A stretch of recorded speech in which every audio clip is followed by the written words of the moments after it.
Hey, what is up, everybody? Welcome to the PHNX Rising show, brought to you by the DraftKings Sportsbook app, America's #1 sportsbook app. I'm Ramon Chavez, joining remotely this time, and I'm joined with by Max Simpson and Owen Evans there in the studio. Guys, got some pretty big news today. How you guys feeling? I'm just grateful that we got out of that council meeting a lot quicker than we were fearing. Record time. If you follow anything that's going on with our friends at PHNX Coyotes, my word, we were expecting, we had a couple hours booked out there and figuring we're going to be in this for the long run. But we were, dude, that was like a 45-minute kind of in and out. It was good timing. I think the city council members were like, yo, let's go. This Wednesday is whack. Let's get out of here. Let's do this thing. It's pretty daunting when you see your number 85 on the list of everything there, and it's like, okay, let's buckle in. And then immediately right off the start, so motion to pretty much condense the first 80 items into a single vote. And we're like, I like that. Yes. I know you guys were planning on crocheting and all that stuff, to pass the time, and I knew you guys were ready for that, especially Owen. So Max was going to write a book, like a whole book. Maybe a sonnet. He hasn't even started maybe at the a memoir. He doesn't even have a sketch outline yet. He was going to have the whole thing done. It was in the brainstorming stage. Yes. Good stuff. But yeah, great news today. If you guys weren't aware, you guys tuning in, the Phoenix City Council voted unanimously to approve a multi-year lease for Phoenix Rising there on 38th Street in Washington. Phoenix Rising will actually play in Phoenix, which is actually huge news. I majorly approve of that. And so, guys, you guys were there. You guys were able to watch everything that was going on. I know sometimes with these city council meetings, it's kind of boring, like we already said, but it was great. I was kind of nervous. I was at work, but I was trying to tune in. I was able to tune in when the vote was going on, but you take us through the sights and the scenes of what was going on during that city council meeting. You know what? I'm gonna turn this over to you, Max. I get a bit of a hesitation, reservation ride of is this going to go through? Is there going to be any opposition? And I feel I haven't been around local politics, so I don't know how these things play out. But you always have to think there's at least one or two people who are going to object, whether it's on the council members themselves or someone in the audience speaking up. And I think the biggest thing that we already know is not only was this unanimous, but the depth in which so many city council members were personally advocating for this project, how the entire narrative could have gone, hey, this is a relocation for the club. It's something to play immediately. It is a money play, which, don't get us wrong, the club will be generating revenue by going into this new stadium and actually being able to play games. That's how they do things. But the real angle that everything took was, this is for the community. This is for the future. This is for the kids. This is going to bring soccer, fitness community together for not just now, but for the next couple decades. And to me, I love the approach that the discussions took, and it was just really refreshing just seeing that this was not only a play for the present, but regardless how little or long they actually end up staying at this location, it seemed like it was a very long-term future play. I loved it, man. It was awesome. Yeah, and speaking of that unanimity, I think we should just toss up a quote here from Tim Reister, one of Rising's co-owners, who told us a unanimous approval from City Council shows the commitment of the highest level of leadership in the fifth biggest city in the United States to growing professional soccer. That's something that he kind of emphasized going on. Look, there are some communities you wouldn't get this kind of support. There are those communities here in this country, and to have that kind of backing, and a lot of it, as you said, there was a lot of talk about youth and what it brings, not just in terms of bringing a professional team onto the doorstep of many more youths in the city, but to the opportunities they bring in terms of the youth programming, the various footballing clinics and camps and all of that that the team ultimately do, and having that almost more accessible. Those were things that certainly had council members sounding very positive about this. But overall, it was a really, really high note, I think, today. Just the amount of backing they got, the fact that it didn't feel as though there was any opposition. Even in the crowd, there was no opposition to it there. So And perhaps the most important bit actually as well was having the representative from the Park and Swap there. I know that's something that a lot of people in our chat online, separate to that, all have been worried about what happens if Phoenix Rising go there. What does that do to these small local businesses?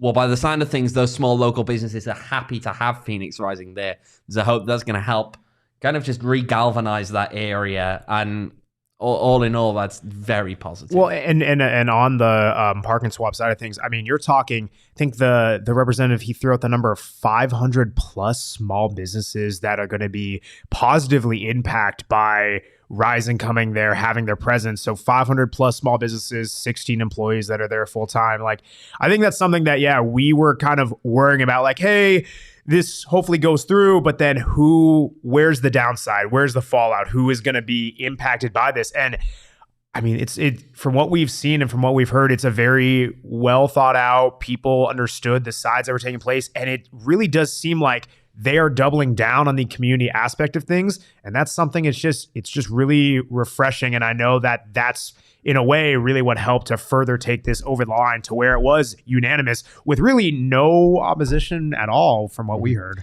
And look, it's been a long process even to get to this point. That's what we were being told a lot after the meeting, that, look, it's been months of fighting to get it to this stage. And there's a lot of enthusiasm around this, but it's been tough. Now, of course, it's going to be tough going forward. They got a couple of months to turn that site into somewhere that can host professional football in literally just, again, March? Yeah. March is what we're looking at as a timeline, possibly April. But right around that kind of time to make sure that it's ready for the new regular season. I mean, look, it's going to be quite a task. I'm sure that we've seen them pull it off in a shorter time frame, but it's never an easy moment around Phoenix Rising, is it? No, I mean, I guess the difference, right, is there's been other pop-up stadiums, as we know, in the past. I think that there's a bit more ground laid here, and like in literal terms, I mean, something that Tim kind of brought up was that this is one of like the larger areas that they were considering where you actually don't really have to worry about, it's such a funny thing, but you don't have to worry about the dust in previous, like the last couple of years where you're going into the stadium, you're trying to, park your car, enjoy your time. And it's, all this dust is kicking up and it just kind of, I don't know, puts a bit of a damper. That doesn't necessarily mean, hey, it's going to be any more or less easier building things. But I will say that is something he noted where, I never really thought about that. You don't have to worry about the dust. Go figure. Yeah, he did bring that up about not wanting, fans don't have to worry about coming in. They need a car wash immediately after going to a game. It's just small things like that sometimes that are an impact. I mean, it's right on the light rail line as well. That's something that is a huge positive in a lot of ways. That was brought up by multiple people, actually, that it's really well located in that sense. Well, and the interesting thing is when Bill Krause said he was targeting by the latest mid-December was that they were going to get a decision, if we call correctly, from last week or so when we heard. So like the fact that we're already ahead of schedule in that standpoint, like it's going to be it's going to be a stretch run of things, but I'm excited. Like it's the best outcome that could have happened with this. And the fact that we have such a definitive clarity, it's like full steam ahead, man. Yeah, great to see all this stuff happening. I know there was a Phoenix City Council member, Carlos Garcia, from district. He was really pushing for this. I believe during the pictures of the afterwards, after the meeting, he was wearing a Phoenix Rising shirt, which showed commitment and how excited that he was to bring that to the Valley. And I'm excited, and I'll tell you guys something. That's an area that I grew up in. I was right there on 36th Street in Van Buren.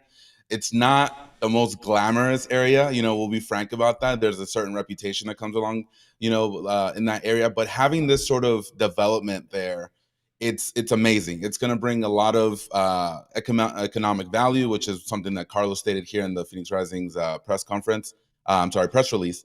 And it's just going to be great for the community. I know one of the things that I've been really pushing for is for more outreach to the Latino community. That area is full of Latinos. They're going to be excited once they see the development happening and what's going on there. They're going to want to attend these games, and it's going to be a great time to bring that demographic that maybe couldn't reach get all the way to Chandler over the past few years. So I'm super excited, happy about that, and especially the commitment with the Park and Swap small businesses as well. So great to see that as well.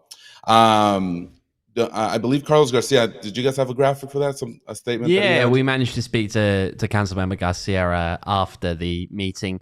Is it with Phoenix in the name? This is where they belong. We're excited to welcome them home. He again mentioned, look, it's big having them on the light rail. It's big having the impact that this team can have on the kids of that area and the kids of the city of Phoenix more broadly. So, yeah, he was the driving force behind this.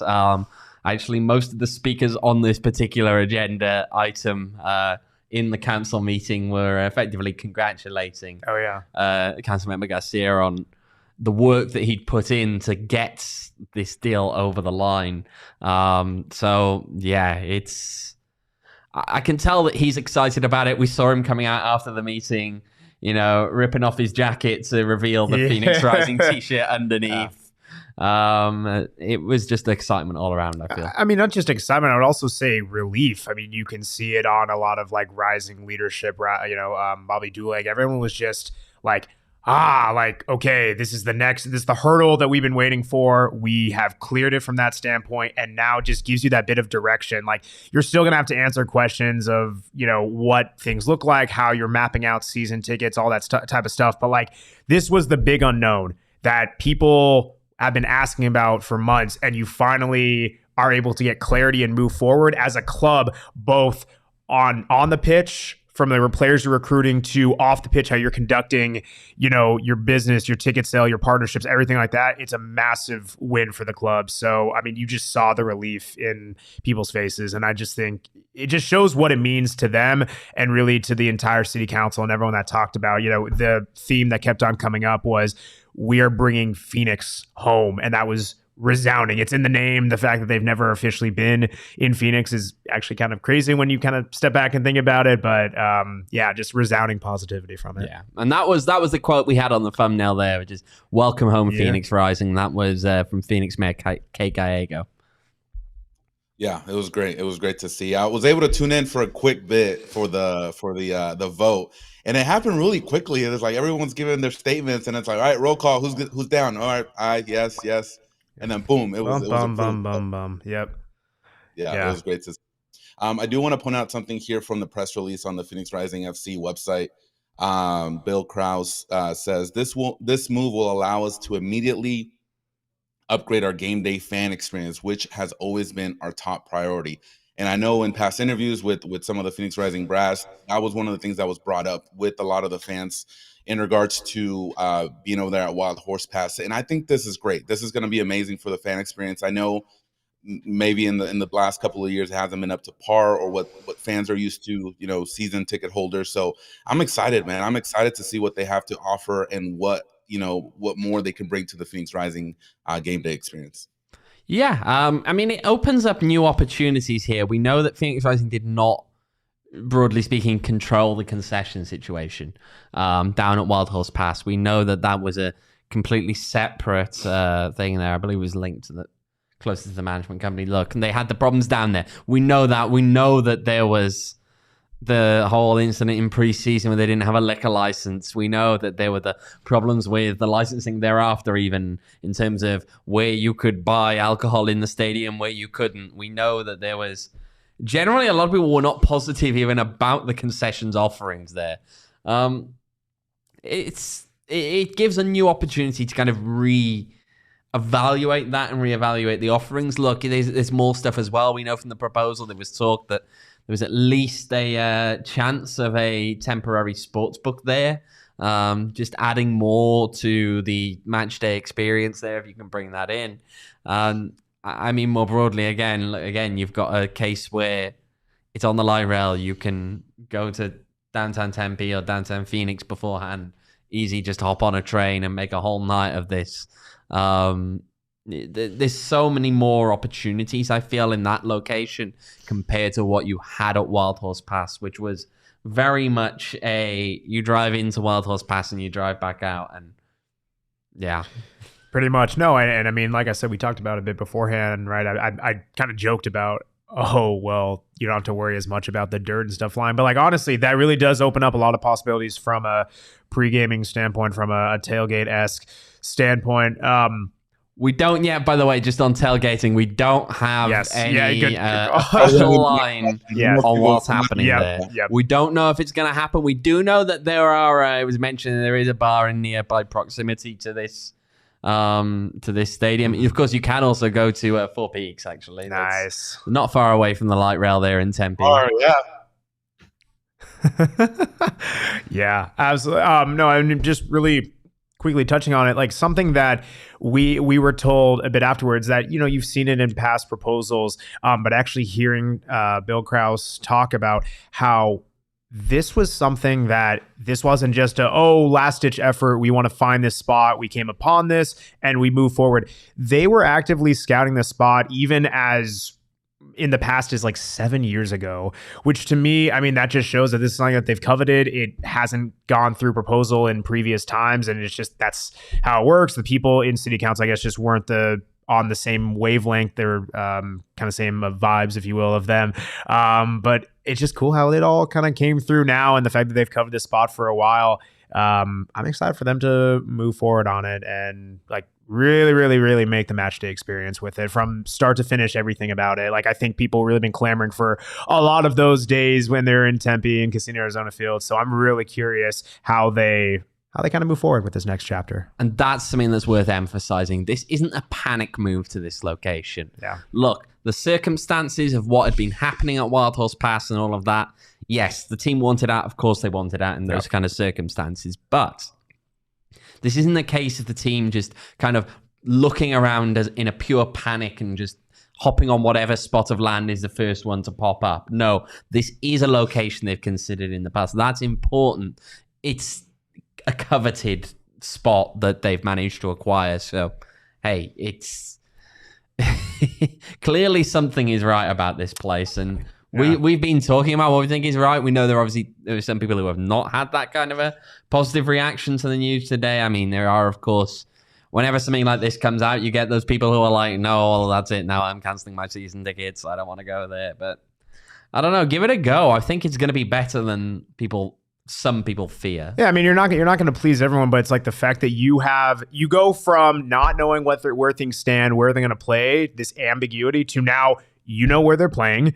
You're there for at least the next 5 years with the option of a couple one-off deals to be as much as 10 off of this current deal. Like, you now know where the team is going to be for a long period of time. That is something to get excited about. Yeah, you're not going to, like we said in shows past, you're not going to please everyone by the location, but the fact that you're seemingly out, knock on wood, of this limbo of where you're going to play each year, that's a big sigh of relief for, you know, members of the club, but also the fan base.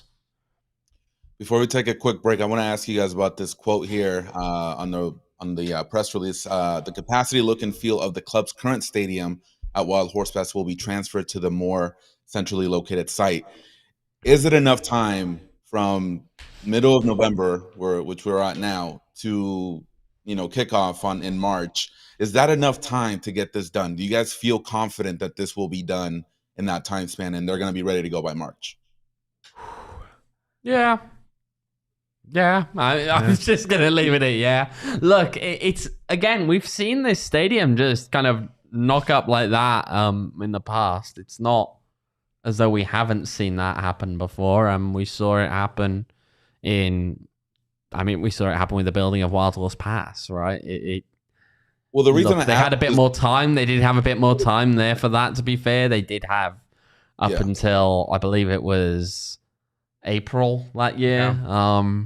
The season started off quite a bit later. And there'd been, I suppose, the announcement and the commencement date of work were backwards in some ways, right? They'd already started work on that before it came out. But I feel as though, again, you're just putting up a temporary stadium. It should be doable, surely. Yeah. Well, the reason I'm asking is because they're taking over an existing site. I know it's a racetrack. It hasn't been used in a very long time. So I think that may be a little bit of a hurdle in compared to the other stadiums where it was kind of more of an open land kind of setup. And then they just, kind of set up the stadium there. So that was the reason for my question. Hopefully there's not any delays. We saw Monterey Bay last year, kind of play a few games away from home before they started their home schedule. So hopefully that's able to not occur, and we can have them as soon as possible in March. So, all right, y'all, great news today, and yeah, man, just so much energy going around right now, especially in the soccer world. Not only because of Phoenix Rising, but we got a little tournament coming up at the end of the week, so it's gonna be a good time at the. We are. It's crazy. Thursday, Friday, Saturday. 4 days away. 4 days away. Wow. 4 days away. That's crazy, man. Oh gosh. Dude, well, I see Devin in the chat. He's already talking about go to Four Peaks and watch Wales beat USA. He got me in the first half of that. Not gonna lie, but I don't agree with that last part. But I do agree going to Four Peaks to watch the match and all USA and Wales match, or excuse me, US and Mexico matches. I mean, shoot, I know you won't be able to be there because you're going to be there in person. Yeah, I mean, cool. I'm already thinking about that airport beer in a couple of days' time now. It's going to be a good time. So yeah, like Max was saying, if you guys haven't made plans, I want you guys to be there on Monday and Tuesday if you guys can. All US and Mexico games will be at Four Peaks Brewery over there in Tempe. It's going to be a great time. Max and myself will be there. Also, some Phoenix Rising members will also be there. Some players, I know Juan Guerra will stop by as well. So it's going to be a great time. You guys can go there. It's going to be a great time. $3 kilt lifters and wows. It's going to be a great time. And I know Max is going to buy the first round for everybody that shows up. So Max, thank you so much for doing that once again. It's not in writing, man. You can't just keep on dropping these blatant accusations saying I'm going to buy rounds this, buy rounds that. I'm going to put it in the time codes so that way it's in writing. Hold on. So here's the problem that Max has got, right? He doesn't quite grasp how this works. Namely that when he goes out and says stuff like, I didn't say I'm going to buy drinks. You're just going to clip and just clip down, I'm going to buy drinks. Then we've got him saying it. We've got video evidence. So Max is buying everybody drinks. Listen, you guys. Go on out. Make sure you're there. You guys say you're going to do all this effort. I think it's talk. I don't think I'm going to go through all that trouble. Bet. But I will say real quick on 4P. Yeah, I see that look. They're conspiring. Hey, Owen and Jacob, they're conspiring. It's already in motion. No, but thank you, Charles. No, wait, no, not to the beer. No. Going out to Four Peaks. No, but on that note, all around. No. Almost all of those watch parties for USA and Mexico are free. I do want to point out the first Mexico game that kicks off at 9 a.m. on Tuesday. Max is buying drinks at that one as well. Damn it. No. But we are going to have Juan Guerra out there for that watch party. And since that's a morning game, it is going to be a breakfast buffet. You're talking pancakes, bacon, eggs, whole 9 yards. You can literally buy a Bloody Mary that's as big as my head. Max is paying for the whole thing, too. Okay. Asterisks, no. But if you do want to buy tickets, you can check out our link in the description, and it'll take you to not only that first Mexico game, but all of the different watch parties that we have. And we might add a link soon to Max's tab, so you can just add your drinks on direct. Is Max paying for your first beer until? No, because I've seen the rates out there, what they're charging beer, and there's zero chance. I can't afford that. Come on. Take out my commission checks. We've taken Max's credit card and used it to apply for an import license. Take the company card. At least it's a bit more versatile. It's gonna be a great time. Yeah, make sure to join us there. I'm a big breakfast guy. I'm definitely gonna be taking part of that breakfast buffet, so I want you guys to be there with us. We're gonna have a great time Monday and Tuesday. Man, this is crazy. It's so close, man. 4.5 years since the last World Cup. Crazy. Let's go. I know Owen's excited for sure. But let's keep talking about the World Cup. Owen, I know you're traveling over there. A lot of people are flying in already. It's insane how close we are to this World Cup. I'm excited, man. The first game will be on Sunday, Qatar versus Ecuador. I'm looking forward to that one. I know we're going to talk about this a little bit more tomorrow, but who are we feeling like just is going to take it all? Who's the guy, the team? I mean, that's going to be at the end. I know Max and I kind of talked about it a little bit yesterday, but how are you feeling? Oh, it's hard. I will say that I feel that the group of favorites, they always name like 4 or 5 favorites. It's usually one of them, but it's never. I feel it's rarely the outright favorite. It's always like the second or third team you think might take it all. Like, I don't know, man. You got a lot of really juicy narratives. Is France going to repeat? I don't think so. Is England, they've made progressive runs, quarterfinals of the World Cup, finals of the Euros. Can they win it all? Hopefully not. Hopefully not. I mean, there's a lot like Argentina, Messi with his last run. I think those guys plus Brazil have to be within that crop of people who are favored. But honestly, you sent us the World Cup predictor and I filled it out. I had Belgium winning it all. And I know they kind of been in this golden generation of theirs for, it feels like the past decade, but yeah, call me crazy, man. I'm gold Belgium. Look, I feel as though the main thing we're going to see in this World Cup is upsets. I think that the current situation with how little time there is between the end of the club games going into this tournament, the fact that games are kind of condensed a little bit more than usual. We've already seen the fact there's a lot of injuries. We've seen the fact that a lot of these players are coming into this anyway, just very close to an injury because of the toll that this short and kind of condensed first half of the season has had on them physically. I get the feeling that we're going to see teams that could just lose a couple of players. I mean, France have lost quite a few names already. That's huge. That is a huge impact when you have got so few games that are all so impactful. You know, you lose a couple of players, you don't have time to recover. You don't have time to refine what you're going to do. Or if you don't have an obvious like for like to work on a different tactic that's going to make everything okay, you don't have that time. So I think that this year we're going to see a lot more upsets than we do in a normal World Cup. Who's going to be carrying out those upsets? I don't know, but that's the joy of it. That's the joy of it. I think the other interesting thing to note is not only because you're like the last game, by the time the first game hits, you essentially had like eight days for some teams, maybe as much as 10 from the time you played your last club game to the time you play your first group stage match. Like that's nothing at all. Most World Cups, you have upwards of 2-3 weeks. So I think not only the injuries based on game congestion, I also think like, where are you finding that time to build up that chemistry again with your country mates? Some of them you haven't seen in months. And I get it. International game, it's a lot different. You run it differently than a club team. It's way less clinical in a way. And it's kind of more just about like there's different aspects to it. But the thing for me is it may favor those international teams where you have a big contingent of guys who are already playing together on club teams, thinking of your classics, the Germanys, the Spains, in some ways, England. Like it might slightly favor those teams just because they already have a bit of that cohesion from club level. But I mean, that is the beauty of the World Cup. What we've been saying is the ultimate crapshoot. There are going to be upsets. Someone is not going to be winning their group or even getting outright when they were highly favored to. I mean, honestly, in my predictor, I had England not even making it out of there. So I don't know. We'll see. I'm putting it out there. I'm putting it out there. We'll take there it. You go. We'll get the one bit of agreement there between myself and Max will be if this group stage finishes and England don't make it through. It's possible, man. It's possible. Stuff happens all the time. Yeah. I'll take it. Shout out, we still got some people in here, hopping in here. Stephen Rice in the chat with the stadium better not be too tall. We'll go back to the stadium talk briefly. I take it this is a Coyotes reference. We've seen a few of those. Yep. We've seen a few of those in the different. I'm no aerodynamics space major, but I'm pretty sure it's different fly pass. I think you're good. It's parallel to it. I think we'll be okay on that front. Yeah.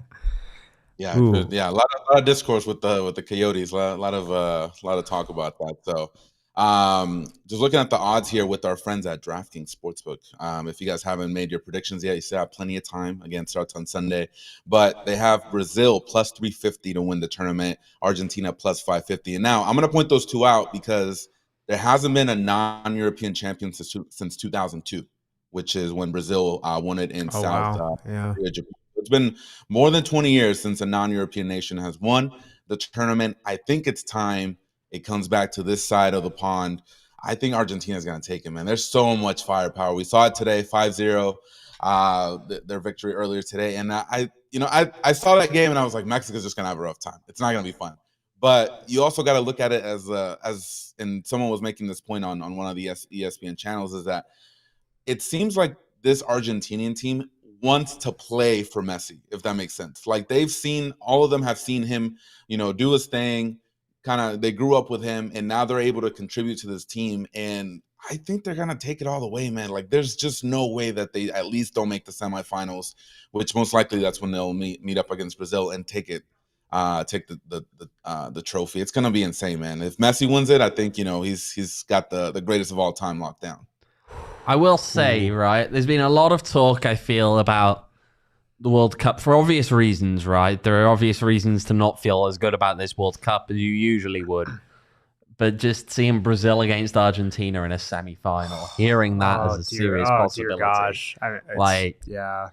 How can you not be excited about seeing that? Yeah, I mean, there's a lot of, I don't know. I mean, we talked about it. Like, let's call it what it is. There's a lot to not like about this World Cup, and it's pretty much everything that has to do off the pitch and how this came about. There's no denying that. And, there's a world where, on the one hand, you can, like, we all think, like, the stuff that happened, it's atrocious. Like, it's absolutely gross and despicable how, like, Qatar got the bid, how the stadiums were built. Like, there's a lot to hate about it, like, justifiably so.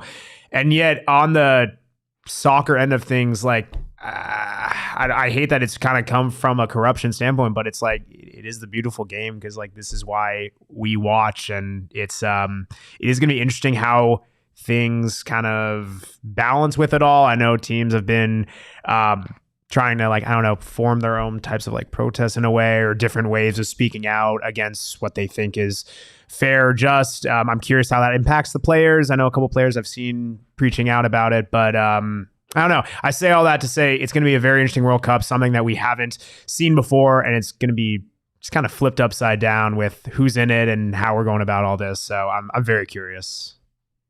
Yeah, it's going to be interesting. Michael here in the chat, in the U.S., they put their badge, their crest, in the pride color. So that's the way of kind of protesting. But then you have someone like Laurie's from France saying, "Look, we're in their country. We're going to follow their rules." So you kind of see the discourse between players and how that's being handled. So another storyline to this World Cup. So that's definitely interesting. Let's keep going down the list of the odds here for the winner of the World Cup 2022. France plus 700, Spain plus 850, England plus 850, and Germany plus 1,000. So those are your top 6 to win it all. I'm just gonna can I hop in quickly? I just want to do a little explainer for people. So that plus 850 on England, what it means is that if you put $100 on England, you'll lose $100. Classic.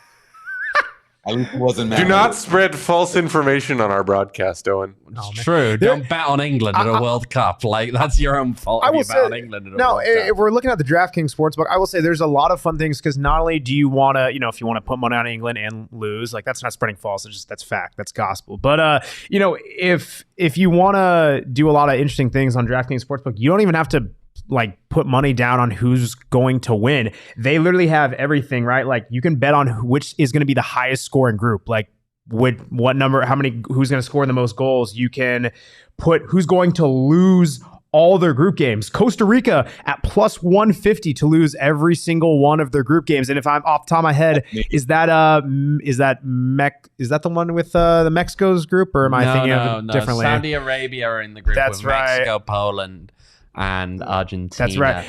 Costa Rica are in the group with Spain, Japan, and Germany. Yeah, so like there's all different types of things you can do. You can choose who's going to be bottom of the group. You can choose like late fixtures later on in the tournament. Can we really bet cool on Harry Kane to only score tap-ins and penalties? I mean, he might win the Golden Boot, but by tap-ins and penalties. You're putting an asterisk to this. Tap-ins. I don't want him to score. He's not playing for USA. I don't want him to score. I hope he does not win the Golden Boot. Penalties. I do not get offended by that. But yeah, a lot of great stuff. You can name the finalists. For example, Argentina and France final plus 2,000. We'll go with Max's here. I have Argentina and Belgium plus 4,000. So a bunch of ways to make money with this World Cup. So yeah, it's if you download the DraftKings Sportsbook app, and again, you guys can use the promo code PHNX. You guys can bet on all this stuff, and it's a great time to make some money. Also, if we weren't just fed up with all the sports that are going on right now, the Suns are also playing tonight. They're off to a great start in the NBA, and you guys can make some money with them. You guys can make a bet of $5 on any NBA money line, not just the Suns, and get $200 if your team wins. So if you guys download the DraftKings Sportsbook app, use promo code PHNX, you guys can make some money. And remember, guys, minimum age and eligibility restrictions apply. Make sure to check out the show notes for more details. Let's see. What does Bobby say here? He says, Ramon got some, I don't know how to say that. I feel like that's a bad word for you, for good luck. If you're gonna that's vodka, isn't it? Is it? Okay. Yeah, man. Bring it over. Yeah. Should be a good time.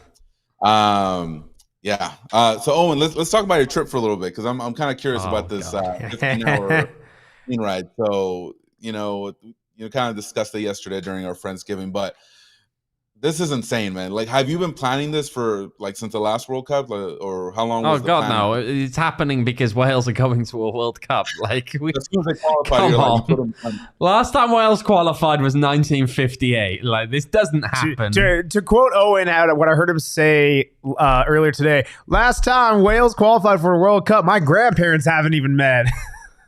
That's crazy. That's crazy. That's a long time. It's a long time. Yeah. What's the feeling in Wales? Everybody is the country going to stop, for those games, those 2-3 hours that they're going to be playing? Yeah, I feel like some people have tried to agitate stuff up, because it's worth remembering that 2 of Wales's games are because they're the late kickoffs. That's a 7 p.m. kickoff in Wales. So that's completely normal kind of evening game. Then there's Wales's game against Iran, which takes place earlier in the day, so it takes place in the morning, and some people have been agitating, oh my God, they're gonna allow school kids to stop so they can watch the game. It's of course they are. One day, get out of here. Haven't qualified for a World Cup since '58, as they should. As they should. But yeah, I get the feeling that day is gonna be a very strange day. As will be the day following Wales-England, should Wales get a result in that game. Let's look at the other country that's in the World Cup. 8.5 years since the U.S. was part of a World Cup back in 2014. Max, what's going on, man? Do you feel like the U.S. is kind of amped up for this tournament, or what? I know you speak for all Americans, so that's why I'm picking on you. Oh God, yeah, put that on me. No, I think they got to be amped, right? They understand this is a lot of pressure, especially with them having been back for 8 long years. Oh man, you missed one World Cup. You missed one World Cup because you couldn't get a result against Trinidad and Tobago. Oh man, the old TNT. No, I think that they have a lot of, it's a young squad. Some of their additions did help bolster the experience and maybe provide some of that wily veterism. I'm curious, right? I think the group's going to be tough. Even Greg Berhalter said himself, where the media here in the U.S. is overlooking Wales and thinking they're underrated. I agree with. He even said, if you look at Wales, they are a Premier League roster, and it makes sense because you look at a lot of the players on their team are playing for Premier League, or they have played for Premier League teams. It's going to be a tough group. Again, I still stand by what I said, where I think the expectation is we should get out of the group. But that being said, this first match, one or two things are going to happen. I'm either going to be hitting up Owen and ruining, raining on his parade and just giving him the worst time from across the world, or I'm not going to talk to Owen for a solid week and try to block him on my phone. So I'm really curious how Monday's going to go. I'm excited, but I'm already getting a little anxious. I know both of you are not going to be happy if there's a tie, but would you be okay with that result?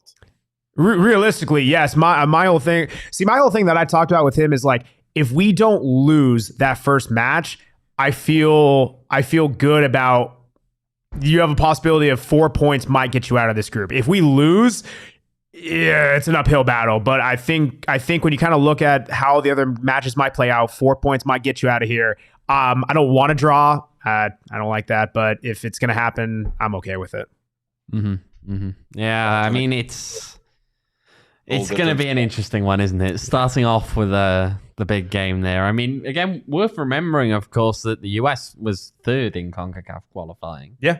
So, they did finish behind Mexico, yes, but also Canada. Canada actually won the qualifying group. Yeah. So just gonna leave that one back out there. I mean, yeah, they're in a tough group too. Yeah. Wow. Yeah, they do have a tough group actually. Yeah. To be fair to them. We got another question here about the stadium. We probably should go back to the main topic here briefly when we get these. So, Martinez here with, does this new lease affect the swap meet negatively? Well, there was someone from the Park and Swap there today at the council meeting. They're backing it. They're backing this proposal. They think it's going to bring more people to that area. They're not building over that land where the swap meet is. They're just going to be looking at that greyhound track area. So from the swap meet's perspective, it's not a problem. Yeah, I mean, I think I just kind of echo that, right? Like, if there was any issue, they would either be at best case neutral, at worst case speaking out against it. The fact that they had someone there who was actually in favor and for helping push this along, that pretty much tells you everything you need to know about it. Yeah, I'm just wondering what's going to happen during like game days. You know, like I know they're Rising and the swap meet are going to work together, but if there's some sort of party that could be had or something, like a tailgate right before the game, and include them, have them have the ability to maybe sell whatever they're selling, and then have the game going on next door. I think that'd be great, because you get that foot traffic, help them out, it helps out Rising as well. So it's very looking forward to checking that out. Yeah, throw your questions in the chat, y'all, if you got more stuff here. So yeah, great news today. Yeah, it's insane. A lot of good stuff this week for sure. Yeah, next week I'm definitely gonna be tense. I'm gonna be needing some OGs, so I gotta stock up on that. Get that tropical flavor. That's the favorite one of mine. But yeah, just because those games, man. I know they're gonna be early, but I'm gonna need to relax a little bit with some OGs. Yeah, we had our PHNX Friendsgiving last night, and I had an OGs, man. That was well, shoot, let's just say there was a lot of good food, and after I had that OGs, I think I did a nice plate and a half worth of damage. So yeah, that went pretty quickly. Hey, the soup we brought, hey, good stuff, man, for sure. Liked it. So yeah, shout out to all the PHNX peeps. Yeah, yesterday we had our Friendsgiving. Good food, man. Just great style, great vibes all overall. I know I brought a drink that was popular, I feel. But we weren't gonna let the Ramon brought a bottle of tequila. We weren't gonna let the alcohol just not. You guys did a pretty good damage on it too. Mm-hmm. Sure. Man, Owen didn't even say hi to me. He's like, "Yo, what you got? Pour it. Just pour it. I'm not even gonna ask questions." So I'm just kidding. It was a good time. It was a great time. At that point, we were waiting for the Four Peaks beers to cool down in the fridge, and they were very, very warm from the outdoors. Yeah.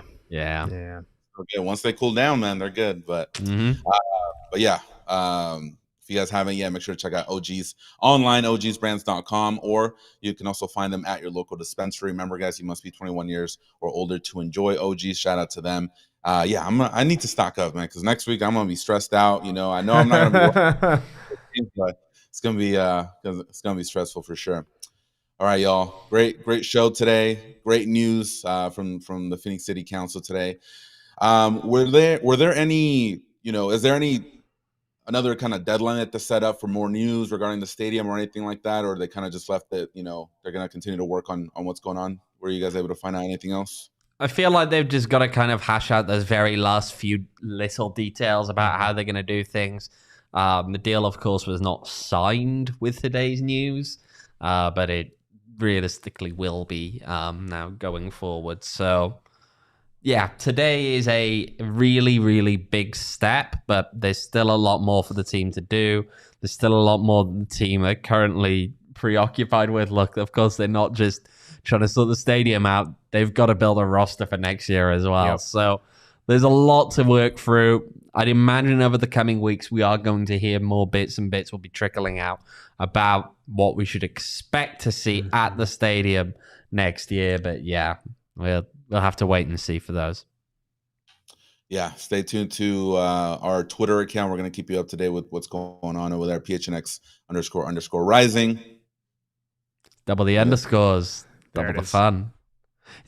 Look, we haven't done that consistently for so long because the season was so bad that sometimes I just miss the cue. Well, it's okay. We can substitute and double the underscore, double the fun, double the misery, double the anxiousness, whatever you want. But double something.